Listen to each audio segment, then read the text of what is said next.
Hey y'all, Java the Ruler, back with another video. If you are new here, welcome to my channel. What's good? Like, what's tea? And if you are not new here, I consider y'all my A1 day one, so I do appreciate the love and the support, and it is definitely mutual. If you are new here, I did 8.5 years in prison off of a 10-year sentence in the state of Florida for trafficking in cocaine. Now, most of that story is already posted in videos on my channel. I basically just talk about life when I was incarcerated, how life looked when I got out of prison, trying to adapt in a new city. And I also talk about where I am now and where I am headed. Now, if you have questions about the basics, then most of them have already been answered in my previous videos. And if not, drop them in the comments and my A1 day ones will catch you up to speed if they catch you before I catch you. Now, on top of the video and the topic for today, I just want to take this time and say thank you. I reached 50,000 subscribers on YouTube. Y'all the GOAT, like y'all for real, like it just don't get old. Like, I'm like, 50,000 people, like that is crazy.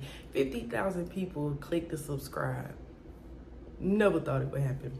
Today, what we're gonna talk about, as you can see by the title, is one of the scariest days of my entire prison existence. Now, when I say scary, I don't mean like intimidation, the officers intimidating, the inmates intimidating. I mean scary. I mean like horror movie where I thought I was literally in a horror movie. Like, it was really crazy. And I told y'all in previous videos that I had a violent history. So when it comes to violence and fighting, I have a higher tolerance than the normal person. So what scares most people doesn't really scare me. Now, I tend to stray away from it because I want no parts of it, okay? I don't want no parts of the violence. But when it comes to the level of fear that I have a higher tolerance than a lot of people because I grew up very violent. And I told y'all I got hit in the face with bats. I done got jumped. I'm talking about by multiple people, not one or two. I got jumped by like 12 girls one time. So my scare tolerance is very high. Okay, so let's just get that out of there. And also, this is no shade, no disrespect to anybody with a mental illness or a mental disability. Okay, I've said before, we do not take advantage of people or belittle people who cannot help themselves. Okay, because we could be in the same boat. It's just a grace. Okay, that's for one. And also, when I tell my stories, like a lot of people tell me that I'm a good storyteller. I don't really think so, but appreciate y'all. But I think one of the reasons is because I tell the story based off of who I was in that moment. Now, if I tried to tell you stories based off of the proper person that I am now, they would not be as interesting. So I tell you, if I was in my ratchet area, I'm gonna tell you the ratchet version. If I was in my transition phase trying to change, I'm gonna tell you from my transition phase. If I was in my angry era, I'm gonna tell you from my angry era. So if it comes off like, girl, that's because I was a work in process, okay? In prison, I was a work in process. So a lot of those stories, it may seem immature, childish, it may seem too much, I may seem stupid, crazy to you, but that's just where I was, okay? I can only tell you how I was. Like, that's who I was, okay? I was incarcerated in every single female prison in the state of Florida. All of them. Now, it ain't 1,000 of them, but I was incarcerated in all of them. The only one I never spent a day at was the work camp that's located in Ocala, Florida. Never went to the work camp. I'm glad I didn't. They said they worked them like slaves over there. Never had no interest in that. But the incident that I'm about to tell y'all about, this happened at Homestead Correctional Institution. Now, as you can guess, if you're from Florida, Homestead CI is in Homestead, Florida, which is in Dade County. So we at the bottom of the state, like we down there in Dade County, 305. Okay, I was in the HO4 dorm, which is golf. Now, a HO4 is basically your housing level. So you really have 5 levels. You have a 0, a 1, 2, 3, or a 4. That's 5 levels. The highest can be a 4. If you're considered a HO4, basically they feel like you need to be watched at all times. Like, HO4s can't go outside at night. They can't have certain jobs. You can't work in the kitchen around like hot stuff. And there's knives in the kitchen, but you're not necessarily around the knives. But you have, I mean, if you take advantage of one of the staff members and use the key to go in there, you can have access to knives, big pots and stuff like that. So there are certain jobs you can't even work if you're a HO4 because they feel like you're too high risk. You're a threat, I guess. So I was considered a HO4, so I was in the dorm with the people who needed to be monitored. Now, I know y'all asking like, girl, why was you a HO4? Like, did you need to be monitored? I'm gonna have to do a whole nother video on that. I became a HO4 because of a different prison that really did me dirty. But anyways, let's stick with the story. So I was HO4, so I'm in the dorm with, I'm talking about people who got football numbers, life, 35 years, 60 years, 2 life sentences. It don't matter. It doesn't matter what your sentence is. I'm there with people, murderers, child, you know, charges, any and everything, accessory after the fact. Like, I'm in here with all of them. Now, just because you have those charges doesn't make you a HO4. It's really how you act while you're there. A lot of people come to prison as a HO4. If you have a charge that's like certain ones, you automatically come to prison as a HO4, but with good behavior that can fall. Now, if you have a lot of time, it's really hard for that to fall if you have a lot of time, because time is of the essence.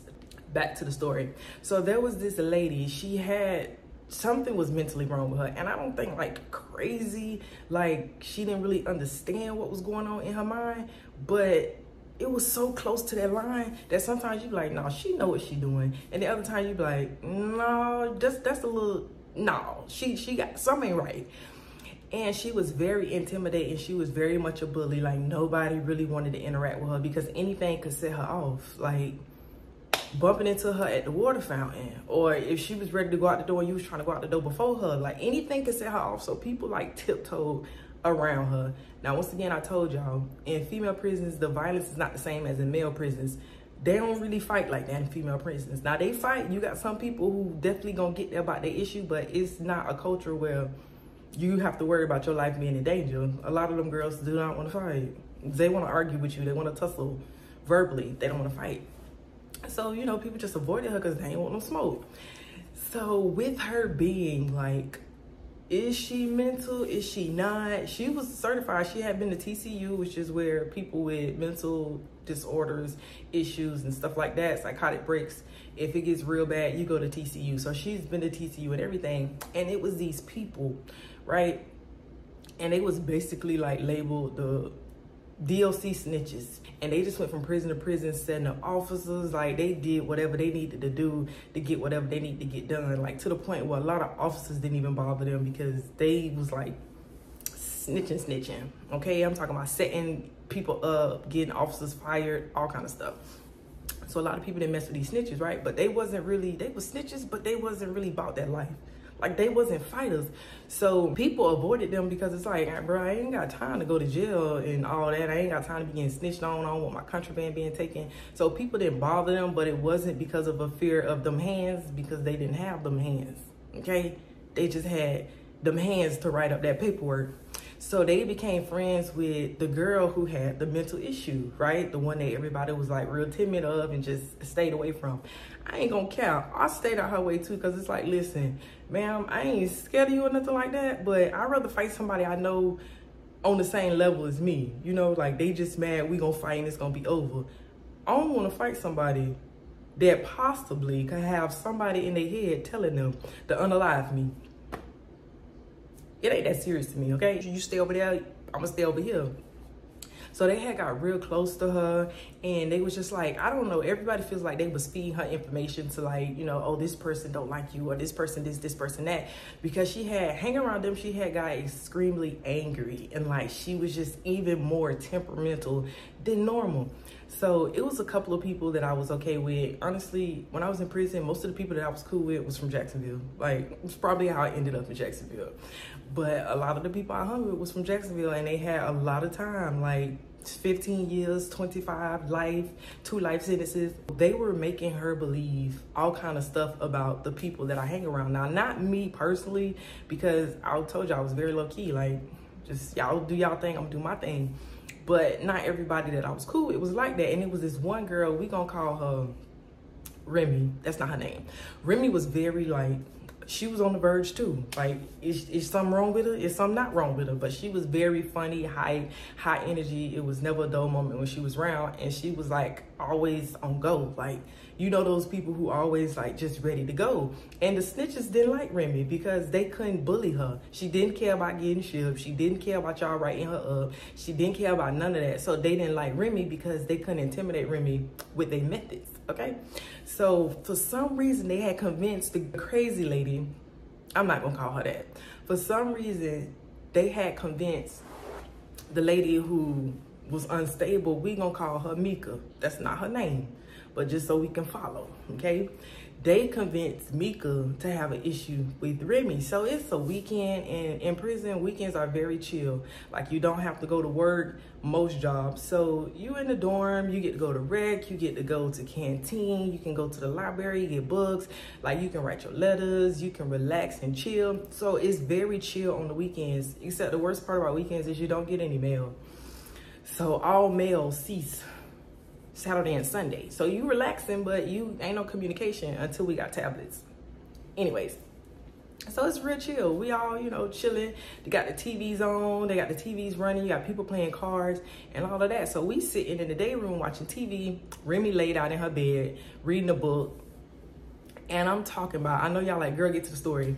I'm talking about out of nowhere, out the corner of my eye, I just see a bunch of movement start happening. Now I'm in open bay, so it's all the beds right here. Everything is in one spot. It's all the beds, and then you got the day room right here, and you can watch TV, and then it's the officer station right there. It's one big open room, so there's no blind spots except the shower. So out of my peripheral, I just see a bunch of movement. So we all, of course, it's prison. Like, what's going on? Like, what's tea? So we all turn and look that way, and I don't know if y'all know what a lock in the sock is. I'm sure y'all have heard, okay? A lock in the sock is a regular sock. You have long tube socks in prison. You can make footies, but you got long tube socks. And the lock part is the combination lock. The one you use in gym, turn, open. Okay, you have a combination lock to put on your locker so that you can keep your stuff secure so nobody can steal it, right? So in prison, they do lock in the sock. Like when they got pressure or they got beef or whatever the case may be, and they just want to, you know what I'm saying, knock you up real good, you put that combination lock in a sock. I'm just saying, it's really better if you use 2 socks and 2 locks. But, you know, some people just use 1 lock and 1 sock. Now, if you really if you really ain't got nothing to live for and you put more than 2 locks in that sock, if you put more than 1 lock in that sock, you trying to unalive somebody, okay? Because I know you can imagine. So, Mika, I turn and I look, and I'm talking about she's a very big girl, and not just in weight, she's also in height. So I'm like 5'6". She's every bit of like 6'11". Did I say 6'11"? I guess for the purpose of this story, it kind of seemed like 6'11" would be like the most accurate. But she was like 5'11", not 6'11". She wasn't that tall, okay? That's an exaggeration. She was about 5'11", if not taller. She was very tall, and she was very heavy. And in an unstable mind, that's a lot of probabilities that could happen. So all we see is she's just waving this lock and this sock around her head. I'm telling you, this lady looked it like Godzilla in real life. How you see this big gator monster thing just going over the city and just destroying everything in its path. I promise you, this reminded me of a true Godzilla scene. She was waving that lock, and everybody, I'm talking about in slow motion, you just seen people start shifting, because I told you she was very unstable. So it's not like most times in prison when you see people get into a fight, it be them getting into a fight, and you could just take a step back, watch, ooh, ah, all that type of stuff like that. Ain't no recording because ain't no phones, but you could just ooh, ah. But she's so unstable, she's liable to hit anybody. So when I tell you, the entire dorm starts shifting, and Remy's laying in her bed, and Godzilla proceeds to keep swirling his lock in the sock. She hit Remy like twice in her chest and then in her head, and it was the scariest thing I have ever seen, because this lady had murder in her eyes. Like, she looked so evil and possessed, and it was literally out of nowhere. There was no incident that happened. There was no arguing. There was no anything that could even prepare you for what was happening. She started hitting her, and then Remy jumped up out the bed and started running. And I'm talking about, she started chasing everybody. The officers went in the bubble and locked the doors. They would not come out of that bubble, and they seen that girl sitting there swinging, and our doors are locked. To get out of the dorm, they're locked. The officer has to either come out with a key and unlock the door, or they have to buzz it from the office. So you don't just roam. You can't just walk out the door when you get ready. Somebody has to let you out in prison. The officers locked, mind you, the 2 officers that was in the bubble, one lady was real sweet, but the other lady, She could have got it. Like, she make you want to just square up and go see him about her. But you got the, oh, you locked in the office. All that you be talking, you locked in the office. They locked themselves in the office. Now, what I do give them credit for is they buzzed that front door. And when I tell you all the inmates just started running out the dorm, you cannot, first of all, there's no running in prison unless you're at rec. Okay? There's no running. When you walking around prison, there is no running at all. And these inmates are just like in fear of their life, running out the door. So I know at this point, y'all probably like, you talking about they was running. What was you doing? Baby, I was running too. Okay, I was running too. I just wasn't running as fast as them. But you know, your girl did track. I know how to jump over hurdles and everything. I'm talking about I was bobbing and weaving. Like, baby, get up out the way.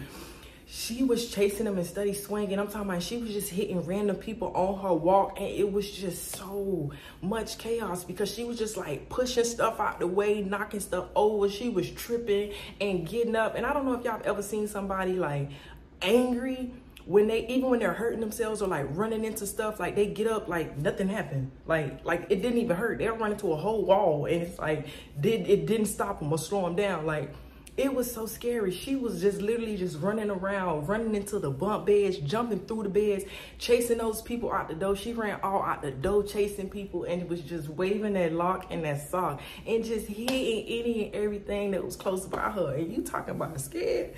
Baby, I was scared. And I know y'all like a lock in the sock, and you must have never been hit with a lock in the sock. If you think a lock in the sock is not that serious. You've never been hit. I've been hit in the face with a bat, okay? I've been hit in the head with a bat 3 times, all right? I don't know how to make y'all understand the difference with a lock and a sock because it's very dense, for one. It is very dense and it is very hard. And if somebody's swinging a lock and hit you, it's gonna break anything it touches, okay? It's gonna break anything it touches, and more than likely, they are aiming for your head, okay? When they swing that lock in the sock, if they got to hit you in the back, arm, leg, stomach, they will. But most of the time, they are swinging for the head. And there is no safe place on your head where you can get hit with a lock and with a combination lock and a sock and feel like you just gonna be okay. Okay? You just gonna be okay. When she hit Remy with it, her chest was bruised. She had to go to the medical, and she had a split like down the side of her face. It was just bleeding. We didn't even know where she was hit at first because she just had a sheet of blood running down her face. It was so crazy. I was scared. I was scared. Baby, honey, if she would have turned and tried to hit me with that lock, I'm telling you, I would have ran around her like Tom be doing Jerry and Tom and Jerry. Ain't no way. Baby, fight who? Honey, tussle with what? No, baby, I was running. It was so crazy. It was literally like real life Godzilla. Like real life Godzilla. I don't know if y'all have ever been like, it was like a crazy person that just out of nowhere just started trying to attack everybody.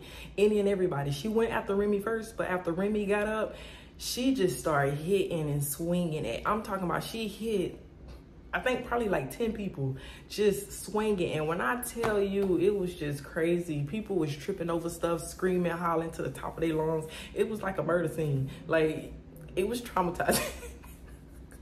It was traumatizing. And then the officers who are supposed to protect us ran in the bubble and locked the door and would not come out and help us. Now, they did get over the radio and they pushed the man down button. They have like this little thing that sits on the hip and it has to stay upright. If it turns, then that also signals it. It has to remain upright. And with it turning, that's in case like if somebody attacks them and they fall and they can't press the button. If it turns too many degrees, it automatically goes off and it's like an alert, and they send every single possible officer in the vicinity. But they did press the man down button. So, I mean, officers came from every damn well. But it was crazy. I did not run out the door, but they said it was a very interesting scene. And she was running around the court swinging at the officers, and they were just like, you know, trying to get, she got maced and everything. But it was traumatizing. It was very much. That's all I have for today. And you see, I did make this one video. I did not make a part 2. I feel like this was long, but I did not make a part 2. Until next time, I appreciate y'all and have a great day.